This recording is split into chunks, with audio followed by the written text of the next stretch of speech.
भाजपा की सामने आ गई है। लगातार अटकलें तेज थी कि भाजपा की जो कल मीटिंग हुई है अमित शाह के आवास पर, ये बड़ी बैठक जो हुई थी, उस बैठक के बाद लगातार अटकलें थी कि जल्दी अब बीजेपी की दूसरी लिस्ट जारी हो सकती है। और अब देखिए खबर आपके सामने है, जब बीजेपी ने अपनी दूसरी लिस्ट जारी कर दी है। 21 उम्मीदवारों की ये लिस्ट जारी हुई है। बीजेपी ने 21 उम्मीदवारों की और घोषणा की है। तो 67 उम्मीदवारों की पहले घोषणा बीजेपी कर चुकी है और अब 21 और उम्मीदवारों की लिस्ट जारी हुई है। तो ये बड़ी खबर आपको इस वक्त की बता रहे हैं। बीजेपी ने अपनी दूसरी लिस्ट जारी कर दी है और 21 उम्मीदवारों के नामों की घोषणा इस लिस्ट में की गई है। 67 उम्मीदवारों की जब घोषणा हुई थी तब जो उम्मीदवार उतारे गए चुनावी मैदान में, उन उम्मीदवारों के समर्थकों में जश्न का माहौल था।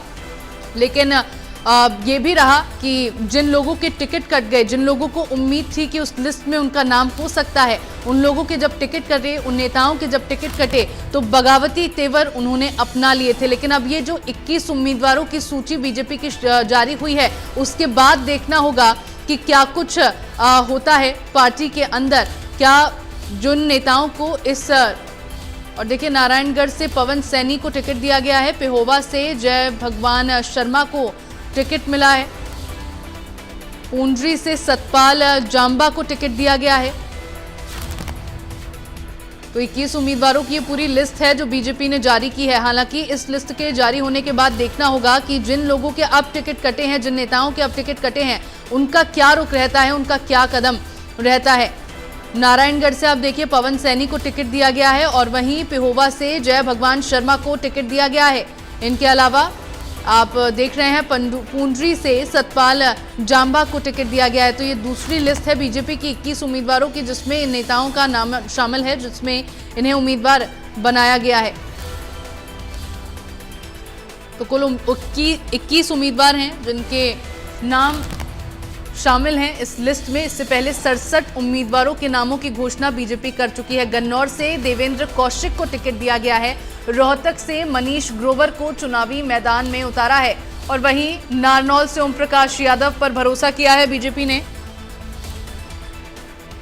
असंध से योगेंद्र राणा, राई से कृष्ण गहलावत, बड़ौदा से प्रवीण सांगवान, जुलाना से कैप्टन योगेश बैरागी हैं जिनको टिकट दिया है।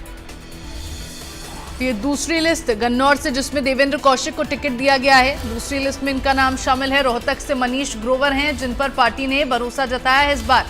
और वहीं नारनौल से ओम प्रकाश यादव को टिकट दिया गया है। भाजपा ने नारनौल से ओम प्रकाश यादव को चुनावी मैदान में उतारा है। असंध से योगेंद्र राणा, राई से कृष्ण गहलावत को चुनावी मैदान में उतारा गया है। बड़ौदा से प्रवीण सांगवान है तो जुलाना से कैप्टन योगेश हैं।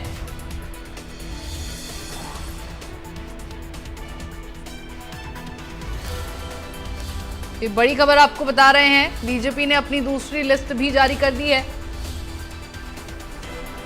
लगातार चूंकि अटकलें थी कि अब बीजेपी अपनी दूसरी लिस्ट जारी कर सकती है और असंध से योगेंद्र यादव को यहां पर चुनावी मैदान में उतारा गया है।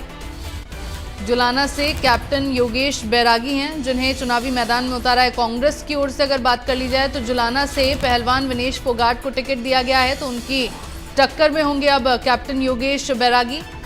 बीजेपी ने जो दूसरी लिस्ट जारी की है, 21 उम्मीदवारों के नाम इसमें शामिल हैं।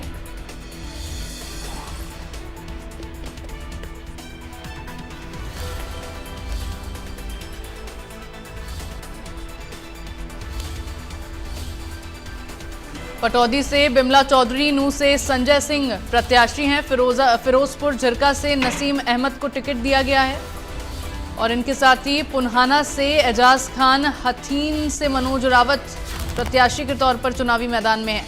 ये तमाम वो नेता हैं जिनके नाम इस लिस्ट में शामिल हैं। नरवाना से कृष्ण बेदी हैं, ऐलनाबाद से अमीर चंद मेहता, पटौदी से बिमला चौधरी, नूह से संजय सिंह उम्मीदवार हैं और फिरोजपुर झिरका से नसीम अहमद को टिकट दिया गया है। और इन्हीं के साथ पुन्हाना से एजाज खान, हथीन से मनोज रावत हैं चुनावी मैदान में। वहीं होडल से हरिंद्र सिंह, बड़खल से धनेश, ऐलानाबाद से अमीरचंद मेहता, बावल से डॉक्टर कृष्ण कुमार, पटौदी से बिमला चौधरी, नूह से संजय सिंह, ये तमाम वो नेता है ये तमाम जो नेता हैं उनके नाम शामिल हैं इस दूसरी लिस्ट में। तो देखिए दूसरी लिस्ट भी बीजेपी की आ गई है। होडल से हरेंद्र सिंह, बड़खल से धनेश अदलखा और ऐलनाबाद से अमीर चंद मेहता, बावल से डॉक्टर कृष्ण कुमार, पटौदी से बिमला चौधरी, नूह से संजय सिंह। ये तमाम जो नेता हैं इनके नाम शामिल है दूसरी लिस्ट में। दूसरी लिस्ट 21 उम्मीदवारों की है बीजेपी की। पहली लिस्ट में 67 उम्मीदवारों के नामों की घोषणा कर दी गई। हालांकि नामांकन प्रक्रिया देखिए जारी है और इसी बीच दूसरी लिस्ट भी जारी हो गई है। तो ऐसे में ये जो आगे अब प्रत्याशियों के नामों की घोषणा की गई है वो भी अपने नामांकन प्रक्रिया पे ध्यान देंगे, अपना नामांकन दाखिल करेंगे। 12 सितंबर तक नामांकन दाखिल करना है।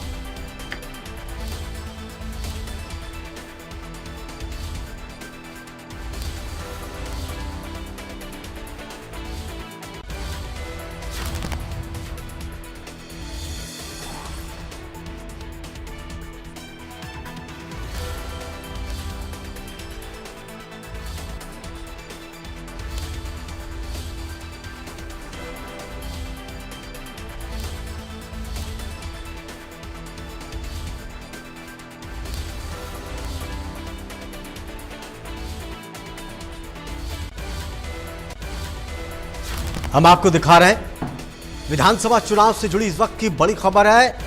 नरवाना से भी उम्मीदवार घोषित कर दिया है। बीजेपी ने दूसरी लिस्ट जारी कर दी है। तो ये दूसरी लिस्ट है, 21 नामों की ये लिस्ट है। उम्मीदवारों को घोषित किया गया। नारायणगढ़ से पवन सैनी को टिकट दिया गया है। इसके साथ ही पिहोवा से जय भगवान शर्मा को टिकट दिया गया। पुंडरी से सतपाल जांबा को उम्मीदवार बनाया गया है। तो बीजेपी ने अपने उम्मीदवारों को लेकर दूसरी सूची जारी कर दी। इस सूची में गन्नौर से देवेंद्र कौशिक के ऊपर भरोसा जताया। रोहतक से मनीष ग्रोवर चुनावी मैदान में दिखाई दे रहे हैं।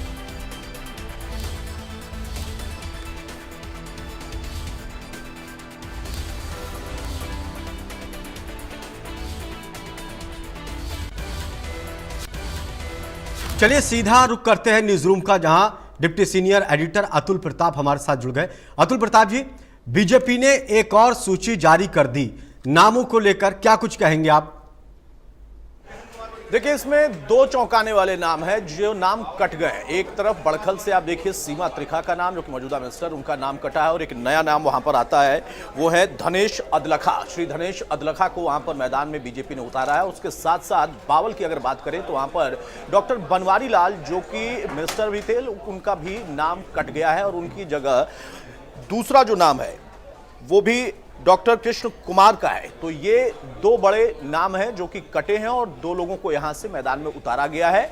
इस पूरी सूची को अगर हम देखें तो कई ऐसे नाम हैं जिसको लेकर कमोबेश चर्चाएं थी कि हाँ ये आगे चल रहे हैं। गन्नौर से जैसे आपने देखा कि इसमें देवेंद्र कौशिक का जो नाम था वो ऑलमोस्ट तय माना जा रहा था, हालांकि मुहर लगना बाकी था। और बीजेपी की दूसरी सूची, और कुल मिलाकर जैसा आपने बताया अभी कि 90 विधानसभा के लिए बीजेपी ने 67 पहले उतार दिए थे, 23 बाकी थे। अब यहां पर 21 लोगों का नाम और आया है, तो 2 और सीटें बचती हैं, लेकिन टेक्निकली 3 बचती हैं, क्योंकि पेहोवा के जो कैंडिडेट थे उन्होंने अपना जो उनकी दावेदारी थी उससे उन्होंने अपने आप को पीछे हटा लिया है, टिकट वापस कर दिया है। तो उसके हिसाब से 3 सीटें अभी और बच जाती हैं। लेकिन अब बीजेपी की पहली सूची और उसके बाद अब दूसरी सूची जब आ गई है तो आप ये समझिए कि सारी पार्टियों से कमोबेश कहीं आगे है। बीजेपी अपने नामों को लेकर मैदान में उतर चुकी है। नामांकन के लिए बहुत कम समय रह गया है, लेकिन अब यहां पर देखना होगा कि जो बदलाव किए गए हैं, अब इसमें 2 सीटों में जो बची हैं फिलहाल, इन 23 में से अगर 2 सीटों की बात करें तो उसमें से एक महेंद्रगढ़ की सीट यहां पर बचती है। आप देखिए, और वहां से किसको मिलेगा, क्योंकि जो कैंडिडेट वहां पर है वो बड़ा नाम है, बड़ा राजनीतिक कद उनका रहा है, लेकिन पिछली बार भी टिकट कटा। इस बार भी चर्चा है कि शायद उनको मिले ना मिले।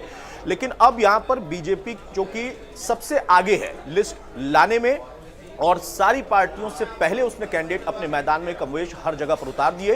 3 सीटें और रह जाती हैं। तो कुल मिलाकर हम कह सकते हैं कि कुछ बदलाव जरूर बीजेपी की तरफ से किए गए हैं। कुछ मिनिस्टर्स के भी, मौजूदा मिनिस्टर्स के भी नाम कटे हैं। तो उसके पीछे का कारण क्या था, क्योंकि डॉक्टर बनवारी लाल की अगर बात करें तो माना जाता है कि एक साफ छवि के नेता थे, बड़े सौम्य से थे, लेकिन अब क्या एज फैक्टर था या कोई और वजह थी, क्या वहां की तकनीकी बातें हैं, ये सब कुछ थोड़ा सा अध्ययन का विषय हो जाएगा अभी आसिफ। लेकिन उसके साथ साथ जो सबसे प्रमुख बात है कि सीमा सीमा त्रिखा, एक महिला नेत्री, लेकिन जो कि इस वक्त सबसे प्रबल दावेदारों में से एक थी और मौजूदा मिनिस्टर भी, उनका टिकट कटना ये थोड़ा सा संकेत देता है कि हाँ, क्या उनके खिलाफ कोई माहौल था। और वहां पर रेणु भाटिया बहुत तेजी से अपने आप को दावेदारों के लिस्ट में आगे बढ़ा रही थी, महिला वो भी थी, तो अगर सीमा त्रिखा का कटा तो दूसरा विकल्प वो हो सकती थी। लेकिन यहां पर एक नया नाम अदलखा का लाया है, पार्टी की तरफ से आया गया है। तो अब यहां पर देखना होगा कि जो बदलाव किए गए हैं उस बदलाव से आखिर परिणाम पर क्या असर पड़ेगा, सकारात्मक या नकारात्मक। आसिफ।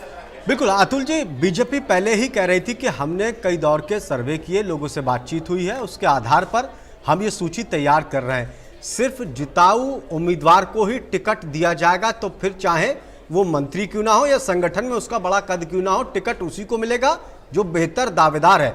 और सूची से भी ये दिखाई दे रहा है, कई मंत्रियों के कटने के बाद टिकट। आसिफ, इसके 2-3 अलग अलग आयाम होते हैं, उसके अलग अलग पहलू होते हैं। जो पार्टियां होती हैं वो हमेशा ये कोशिश करती हैं कि आप जिसको दावेदार के तौर पर मैदान में उतारो वो जिताऊ हो, हर हाल में जिताऊ हो। लेकिन इस बार जिताऊ और टिकाऊ दोनों पर कांग्रेस ने फोकस किया था, बीजेपी भी जिताऊ कैंडिडेट को ही लेकर मैदान में उतरने वाली थी। कुछ और पार्टियां होती हैं जिनके पास विकल्प ना होते हुए भी उनको चूंकि चुनाव लड़ना है, तो वो भी अपने हिसाब से जिताऊ कैंडिडेट ही लाती हैं। ये एक पहलू है, क्योंकि कोई भी नहीं चाहेगा कि हमारा कोई दावेदार अगर मैदान में आए तो उसकी जमानत जब्त हो जाए या फिर उसको हार का सामना करना पड़े। जीत या हार खेल में, राजनीति में लगी रहती है, 1 नंबर 2 नंबर 3 नंबर तक चलता है। लेकिन 3 से आगे अगर आप चले जाते हैं तो कहा जाता है कि आप खिलाड़ी नहीं है या अभी खेल सीखना आपको बाकी है। यह दूसरा पहलू हो गया। अब यहां तीसरे पहलू पर अगर आप आइए तो बीजेपी और कांग्रेस के सामने दोनों के बीच में जो टक्कर है सीधी सीधी, वहां पर चुनौती थी कि अगर हम किसी का टिकट काटते हैं या किसी को टिकट देते हैं तो उसका असर हम पर या उन पर क्या पड़ेगा। क्योंकि आपने देखा जब पहली सूची आई तो उसके बाद से बगावत शुरू हो गई है, कई जगहों पर इस वक्त नाराजगी दिखाई दे रही है। कांग्रेस की भी सूची आएगी, जब इतनी आई है उसके बाद भी वहां पर भी चर्चाएं तेज हैं। तो ये तीसरा पहलू सबसे ज्यादा अहम होता है कि हम बड़ा बैलेंस करके अपने नामों को सामने रखें ताकि उसके बाद हम पर कोई नकारात्मक प्रभाव ना पड़े, अगर पड़ना है तो वो विपक्ष के ऊपर पड़े और हमारे ऊपर सिर्फ और सिर्फ सकारात्मक प्रभाव उसका दिखाई दे। तो ये तीसरा बहुत अहम पहलू है और इसको सोच समझकर ही, इसके हिसाब से ही अपने कैंडिडेट को मैदान में पार्टियां उतारती हैं। आसिफ। अतुल प्रताप जी, जिस तरह से बीजेपी हर चुनाव में हम देखते हैं कि बड़ा सीरियसली, चाहे वो उम्मीदवारों की लिस्ट को लेकर हो, चुनाव प्रचार हो, चाहे नेताओं की सभा हो, बहुत ही गंभीरता से काम करती है। टिकटों को लेकर बहुत लंबे वक्त से मंथन का दौर चल रहा था। रात भी दिल्ली में बैठक बीजेपी की हुई, कई बड़े नेता केंद्रीय और राज्य के मौजूद थे। तो कह सकते हैं कि बीजेपी ने इस बार भी ये साबित कर दिया कि चुनाव को लेकर उनसे ज्यादा गंभीरता से कोई प्लानिंग नहीं बनाता। इस बार भी उम्मीदवार को घोषित करने में सबसे आगे रही, प्रबल रही बीजेपी। देखिए, एक पहलू तो हम ये कह सकते हैं कि हाँ, जो आपका सवाल है कि बीजेपी सबसे आगे रही अपने कैंडिडेट्स को मैदान में उतारने में, ये अच्छी बात है क्योंकि बीजेपी एक ऐसी पार्टी है जिस पर ये राजनीतिक तौर पर आरोप लगता है कि वो हर समय चुनावी मोड में होती है, उसके कार्यकर्ता सक्रिय होते हैं। ये अपने आप में अहम पहलू है और इसको लेकर बीजेपी एज ले चुकी है। लेकिन कांग्रेस की रणनीति को आप समझिए या फिर अलग अलग चुनावों के दौर में आप समझिए कि क्यों पार्टियां वेट एंड वॉच की स्थिति में रहती हैं। वेट एंड वॉच की स्थिति में रहने का जो कारण है वो ये है कि पहले ये पार्टी जो कि सत्तासीन है ये अपने उम्मीदवार को मैदान में उतार दे।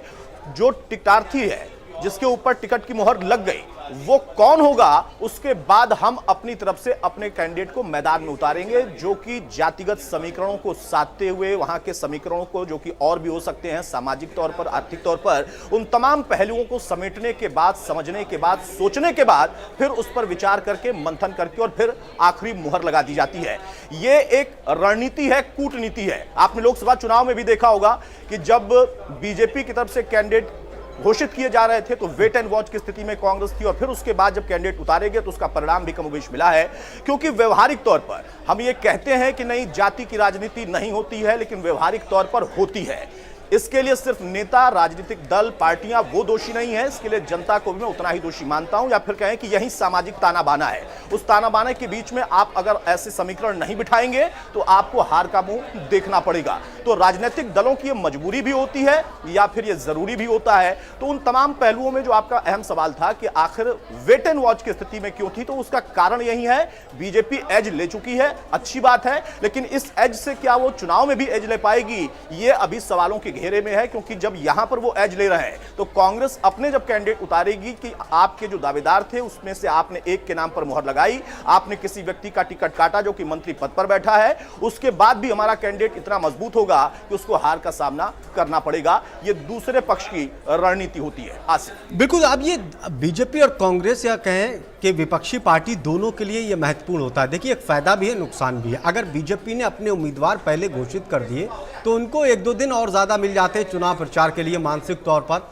वो तैयार भी हो जाते। दूसरी तरफ अब जो चीज़ हमने देखा कि सूची जारी होने के बाद बीजेपी की बगावत भी दिखाई दी, नाराज़गी भी दिखाई दी, इसका फ़ायदा दूसरे दलों को भी मिलता है। तो दूसरे दलों के फिर एक ये भी होता है, कांग्रेस की लिस्ट अगर देर से आ रही तो उम्मीदवारों को वक्त कम मिलता है चुनाव प्रचार का। फायदा नुकसान दोनों दलों को होता है, चाहे देर से लिस्ट जारी करें। बिल्कुल आपका सवाल सही है कि अगर पहले आपका कैंडिडेट मैदान में उतर जाता है तो कैंडिडेट को थोड़ा सा समय मिल जाता है कि वो अपने लिए प्रचार कर पाए। लेकिन अब इसके दूसरे पक्ष को आप समझिए, वहां पर जो दूसरा पक्ष है वो ये सोचता है और कहता है कि अब कोई कैंडिडेट चुनाव नहीं लड़ रहा है। बहुत कम ऐसे कैंडिडेट हैं जो कि इंडिविजुअल अपने चेहरे पर चुनाव लड़ रहा है। अब पार्टी और पार्टी का जो नेतृत्व होता है उसके चेहरे पर ही चुनाव होता है। मुद्दे हो सकते हैं कि विधानसभा के चुनाव में स्थानीय हो, लेकिन जो चेहरा होगा उस चेहरे पर ही चुनाव होगा। वो कैंडिडेट का चेहरा आज के तिथि में अगर हम देखें, आज के दौर में हम देखें, जिस तरीके की राजनीति है, जिस तरीके से चुनाव होते हैं, वहां पर कुछ ऐसे नाम हैं जो कि मैदान में खुद उतर जाते हैं, उनको समय मिले ना मिले, लेकिन उनका एक जनाधार होता है। अब पार्टियों का और पार्टी के शीर्ष नेताओं का जनाधार ज्यादा वैल्यू करता है, ज्यादा महत्व रखता है, इसलिए पार्टियां वेट एंड वॉच की स्थिति में रहती हैं। बीजेपी भी, जो कि जिस पर आरोप लगता है, मैं पहले भी कह रहा था, जो हर समय चुनावी मोड में होती है, अगर मान लीजिए कि के पास कैंडिडेट पहले से थे या उनकी तैयारी पहले से थी तो वो कहते कि हाँ ठीक है, कैंडिडेट को आपने टिकट दे दिया, आप जाइए मैदान में मेहनत करिए। नहीं, सिर्फ कैंडिडेट की मेहनत से नहीं जीतेगा, यह सारी पार्टियां जानती हैं, क्योंकि वहां की लड़ाई बड़े अलग तरीके की होती है। वहां पर जो दावेदार होते हैं, दूसरी पार्टियों के जो आवेदक होते हैं, उसके साथ साथ जो बगावती होते हैं, जो निर्दलीय चुनाव लड़ते हैं, ये सारे फैक्टर अगर आप टटोलेंगे तो वहां से ये चीज निकल कर आएगी कि कैंडिडेट का कद अब उतना बड़ा नहीं रह गया। आज की राजनीति में चेहरे हो सकते हैं, हरियाणा में, देश के अलग अलग हिस्सों में इंडिविजुअल चेहरे होते हैं, वो पार्टियों के अंदर वो अपने नाम पर जीत के आ जाते हैं, पार्टी का समर्थन भी मिल जाता है। लेकिन ज्यादातर अब चुनाव पार्टी का जो आला कमान है, जो आला कमान के बीच में 1-2 लोग होंगे वो, और साथ में पार्टी और पार्टी का संगठन। और बीजेपी जैसी पार्टी में तो आप देखिए पन्ना प्रमुख तक का जिक्र होता है, तो यानी बहुत ऊपर से लेकर नीचे तक उनका कनेक्शन, उनकी कड़ियां जुड़ती चली जाती हैं। तो कैंडिडेट के भरोसे वो नहीं है, पार्टी के भरोसे कैंडिडेट होते हैं। आसिफ, बिल्कुल, एक बड़ा महत्वपूर्ण सवाल है मेरा कि लोकसभा के चुनाव में आपने परिणाम देखे, बीजेपी के पक्ष में संतोषजनक नहीं थे।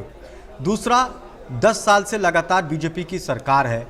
तीसरा, सीएम, उन्होंने आखिरी वक्त में सीएम को मौका कम मिला है अपनी सरकार चलाने का।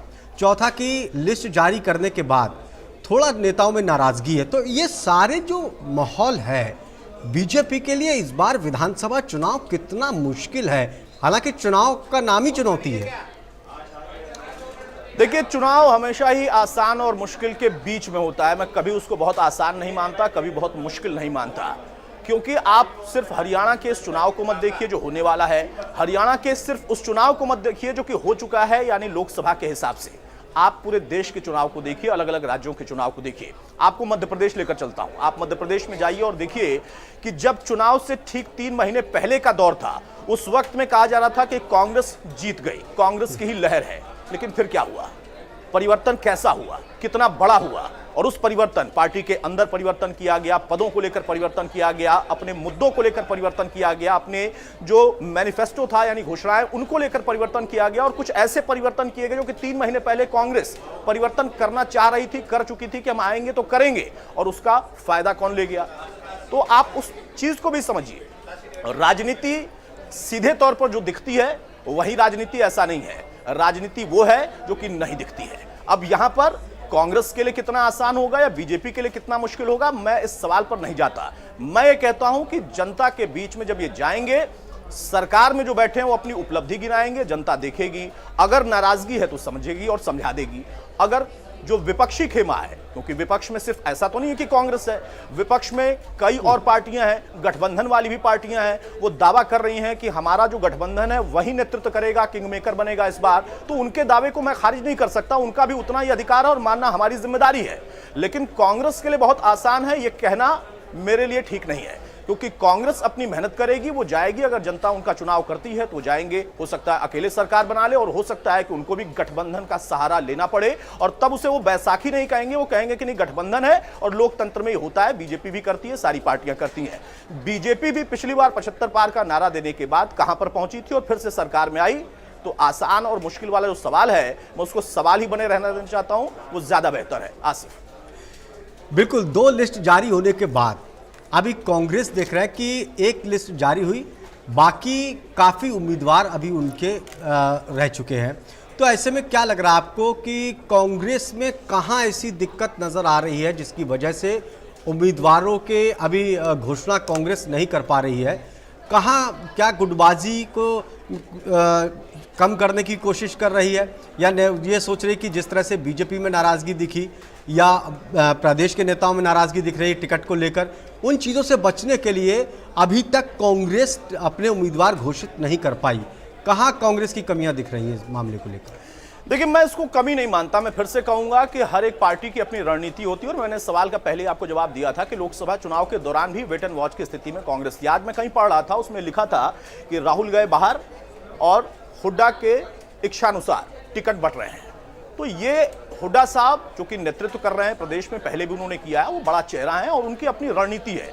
आला कमान को उन्होंने अपनी तरफ से बता दिया है कि ये टिकट हो सकते हैं और इस पर ज्यादा प्रबल संभावना है, ये जिताऊ भी हैं और टिकाऊ भी हैं। लेकिन वहां पर जैसा कि बीजेपी भी अपनी तरफ से रणनीति बना रही थी और उनके पास भी 3, 4, 5 अलग अलग जगहों पर आवेदन थे, तो 2500 से ज्यादा आवेदन लेकर बैठी है कांग्रेस, और 2500 से ज्यादा आवेदन के बाद भी आम आदमी पार्टी से गठबंधन होने की बात हो रही थी। उसी बीच में वो तो क्लियर हो गया कि आम आदमी पार्टी अपनी तरफ से फिलहाल टिकटों का आवंटन शुरू कर चुकी है, तो कांग्रेस अकेले ही चुनाव में जाएगी। मैं आपको एक खबर दे दूं, इस वक्त मेरे सहयोगी अक्षय ने बताया, महेंद्रगढ़ से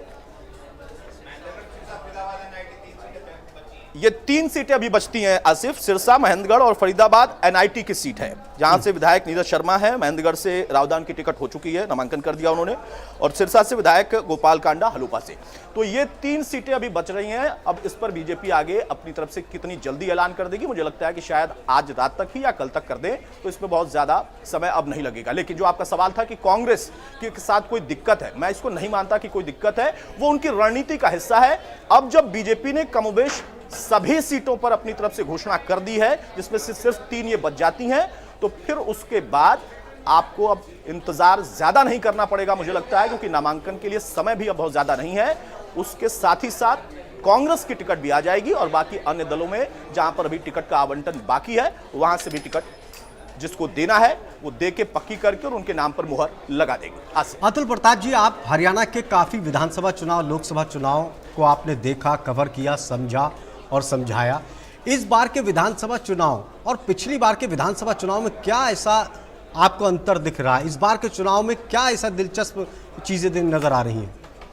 देखिए, दिलचस्प सवाल है कि पिछली बार के विधानसभा चुनाव में और इस बार के विधानसभा चुनाव में क्या अंतर दिख रहा है। पहला अंतर बताता हूं, 2014 का चुनाव और उसके बाद मोदी की लहर, वो शुरुआत होती है और फिर उसके बाद जब अगला चुनाव होता है तो लहर बरकरार रहती है, बरकरार नहीं बल्कि और बड़ी हो जाती है। तो उसका फायदा हरियाणा में भी विधानसभा में मिलता है। थोड़े बहुत बदलाव करने की जरूरत पड़ी थी या कुछ कमियां थी, इसीलिए एक नारा बुलंद किया गया। उस नारे के बाद भी आप देखिए कि कमोबेश आप सबसे बड़ी पार्टी बनकर उभरे, यानी नेतृत्व करने की क्षमता आपके अंदर ही थी और नेतृत्व आपको ही करना था। ये दूसरा एक बड़ा कारण था। लेकिन इस बार 10 साल की सरकार के आखिरी समय में सीएम का चेहरा बदला जाना, नए सीएम का आना, बहुत सारी चीजें और बताई जानी या फिर बदलाव किए जाने, योजनाओं का जल्दी जल्दी पिटारा खोलना, फिर चुनाव आयोग की तरफ से समय से थोड़ा पहले चुनाव का ऐलान करना, ये कई ऐसे फैक्टर हैं जो कि पिछले विधानसभा चुनाव से इस बार अलग हैं। क्योंकि विपक्ष कह रहा है, राहुल गांधी को आप सुनिए, तमाम नेताओं को सुनिए। राहुल गांधी देखिए विदेश में बैठकर आरक्षण पर इस वक्त बात कर रहे हैं। वो कह रहे हैं कि निष्पक्ष हो जाएगा देश तो आरक्षण खत्म करेंगे, और बवाल मच गया। यही बात अगर लोकसभा चुनाव के दौरान उसके आसपास उन्होंने अगर कर दी होती तो बवाल और बड़ा मच जाता उनके लिए, क्योंकि उसके बाद भी कांग्रेस 99 पे ही अटक गई, इंडी गठबंधन बनाने के बाद भी। लेकिन इस बार वो फैक्टर है जो लोकसभा में मुद्दे उठाए गए कांग्रेस की तरफ से, इंडिया गठबंधन की तरफ से कम जो बॉर्डर एरिया है और किसान, इन दोनों को क्लब करेंगे तो वहां पर उसका प्रभाव दिखाई दिया। अग्निवीर एक बड़ा मुद्दा है लोकसभा में, उसका फायदा भी इंडी गठबंधन को, कांग्रेस को मिला। और यही बात बीजेपी इस वक्त एस्टैब्लिश करने की कोशिश में है कि आरक्षण को लेकर, संविधान खतरे में है इसको लेकर, अग्निवीर को लेकर भ्रम फैलाया गया और उसका फायदा गलती से उठा लिया। लेकिन विधानसभा में मुद्दा नहीं चलेगा। तो जो पिछला चुनाव था और इस चुनाव में ये 3-4 चीजें बड़े अंतर की बात है। उसमें मोदी की लहर, मोदी बड़ा चेहरा, वो अपने आप में बड़ी बात थी। मनोहर सरकार पिछली बार जब थी तो उसके बाद 75 पार का नारा दिया गया, 40 पर आए। इस बार मनोहर नहीं, इस बार नायब सिंह सैनी सरकार, ये भी एक फैक्टर होगा। हुड्डा बड़ा चेहरा है और साथ में कांग्रेस 10 साल सत्ता में रही है, उसके पहले भी रही है। कांग्रेस के पास संगठन भले ना हो लेकिन बड़े नेता हैं। वो अलग बात है कि कुछ टूट गए, कुछ अलग चले गए, लेकिन हुड्डा उससे मजबूत जरूर होते गए। अगर किरण जाती हैं तो उससे हुड्डा को नुकसान नहीं पहुंचा। किरण को कितना फायदा पहुंचा, वो राज्यसभा पहुंच गई बीजेपी से, वो अलग विषय है। लेकिन इससे जो हुड्डा के समर्थक थे और जो एक बाकी फैक्टर्स होते हैं कि 10 साल से सरकार है, बदलाव होगा, बदलाव करना चाहिए, वो भी फैक्टर है। लेकिन मैं फिर से कहूंगा कि बीजेपी बहुत सधे हुए तरीके से चाल चलती है, बहुत सधे अंदाज में राजनीति करती है। वो इतनी आसानी से सीटों को नहीं गंवाएगी। बदलाव किए हैं तो बदलाव का इंतजार वो करके फिर उसका परिणाम सकारात्मक निकालने की कोशिश करेगी। और कई फैक्टर क्षत्रप पार्टियों के भी होते हैं। हाँ, अब वाकई कोई ऐसी बड़ी लहर हो कि सरकार को बदलना ही है या इनको लाना ही है, तो वो एक अलग फैक्टर हो जाएगा, वो अंतर एक अलग दिखाई देगा। चलिए, बहुत बहुत शुक्रिया हमसे बातचीत करने के लिए। तो बीजेपी ने दूसरी लिस्ट अपनी जारी कर दी है। बीजेपी की दूसरी लिस्ट जारी होने के बाद अब क्या जल्द ही कांग्रेस की लिस्ट भी जारी होगी। दीपक शर्मा ज्यादा जानकारी के साथ हमारे साथ जुड़ गए। दीपक, अब बीजेपी ने दूसरी लिस्ट जारी कर दी, सिर्फ 3 ऐसी और सीटें रह गई जहां पर अपने उम्मीदवार घोषित करना है। तो कह सकते हैं बीजेपी ने लगभग अपने सभी विधानसभा सीटों पर उम्मीदवार उतार दिए। जी बिल्कुल, अगर बात करें तो भारतीय जनता पार्टी की अभी तक 87 सीटों पर, 87 सीटों पर उम्मीदवारों के नामों का ऐलान हो चुका है। केवल 3 सीटें बाकी हैं। 3 सीटों में बात करें, एक तरफ तो महेंद्र